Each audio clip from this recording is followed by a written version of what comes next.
बोलतात, पण त्यांच्या बोलण्यामुळे त्यांच्या पक्षाचं जास्त नुकसान होतं. आमदारांनी म्हणले की आता शिवसेनेच्या कार्यकर्त्यांनी किंवा जे काही शिवसैनिक आहेत त्यांनी जो खासदारांना घरात घुसून त्यांचा जाब विचारला पाहिजे. नाही, लोकशाहीमध्ये प्रश्न विचारण्याचा अधिकार प्रत्येकाला आहे, पण कायदा हातात घेण्याचा अधिकार कोणाला नाही.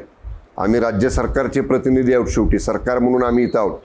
कुठल्याही लोकप्रतिनिधीला वेगळ्या कुणालाही एखाद्या कृतीचा प्रश्न विचारा, तुम्ही त्याला तो अधिकार तुम्हाला आहे. पण तुम्ही अशा पद्धतीनं दादागिरी करून कायदा हातात घेऊन कोणाला आडवं रस्त्यात जाऊन कोणाच्या घरात घुसून जर असा काही प्रयत्न केला तर कायदा हातात कोणालाही घेऊ दिला जाणार नाही. कायदा कायद्याचं काम करेल. या सगळ्या लोकांना कायद्याचं पाठबळ, शासनाचं पाठबळ नक्की राहील.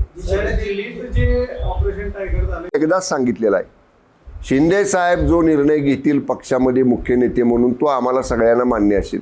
त्यामुळं असं आमच्यात बिलकुल काही होणार नाही, त्याची चिंता बिलकुल तुम्ही करू नका.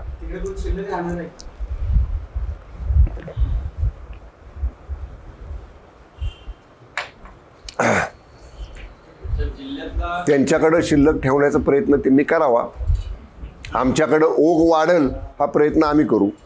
देसाई साहेब, प्रश्न असा होता की या ठिकाणी